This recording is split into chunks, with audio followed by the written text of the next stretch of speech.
Hello everyone.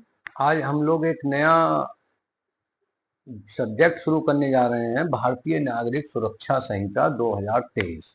इसको BNSS भी बोलते हैं, शॉर्टकट में बोलते हैं स्टूडेंट, BNSS 2023। तो है क्या BNS 2023, इसको हम समझते हैं। तो भारतीय नागरिक सुरक्षा संहिता 2023, जैसा कि आप जानते हैं, इससे पहले CRPC चलती थी। Civil procedure code 1973। उसको खत्म करके अब सरकार एक नया एक्ट लाई है, भारतीय नागरिक सुरक्षा संहिता 2023। जैसे जब भी कोई व्यक्ति अपराध करता है तो अपराध की उसको डायरेक्ट सजा नहीं मिलती है, न्यायालय में मुकदमा चलता है, आप लोग जानते हैं। तो वो एक प्रोसीजर फॉलो करना पड़ता है, वही प्रोसीजर इस एक्ट में बताया गया है।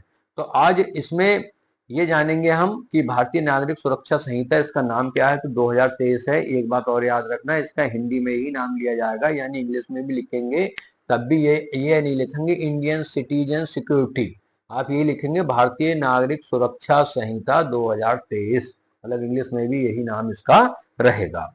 दूसरा, ये एक्ट के बारे में जो क्वेश्चन आते हैं तो ये पूछते हैं इसका अधिनियम संख्यांक क्या है। तो इसका अधिनियम संख्यांक है 46, यानी 46। कब बनकर तैयार हुआ था? तो उस दिन एक्ट मानते हैं बनकर तैयार हो गया जिस दिन की राष्ट्रपति के साइन हो जाए।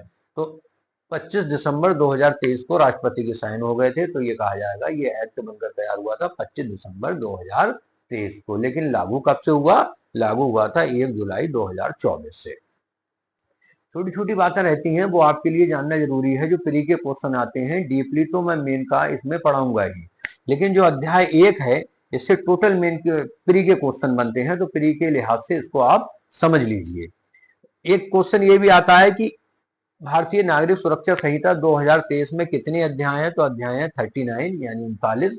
कितनी धाराएं हैं? तो धाराएं हैं 531।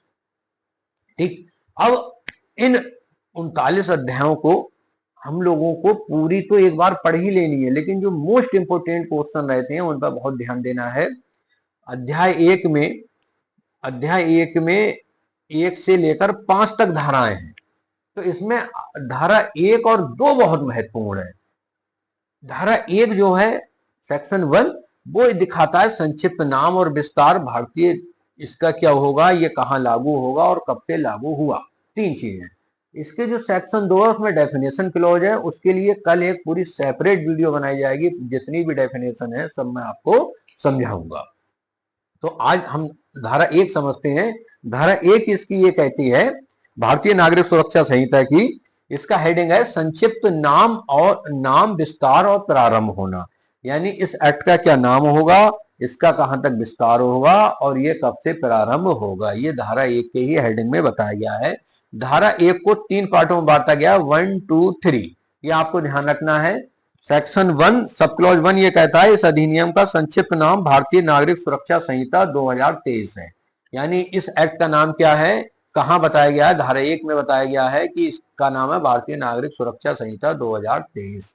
ठीक, सेक्शन 1 सब क्लॉज 2 में कहा गया है इस संहिता के अध्याय, यानी अध्याय 9, 11, 12 से संबंधित उपबंधों से भिन्न उपबंध नागालैंड राज्य को, जनजाति क्षेत्रों को लागू नहीं होंगे, किंतु संबंध राज्य सरकार अधिसूचना द्वारा ऐसे उपबंधों या उनमें से किसी को यथास्थिति संपूर्ण नागालैंड राज्य या ऐसे जनजाति क्षेत्र या उसके किसी भाग पर ऐसे अनुपूरक, अनुसांगिक या परिणामिक उपांतरों सहित लागू कर सकेगी, जैसा अधिसूचना में विनिर्दिष्ट किया जाए।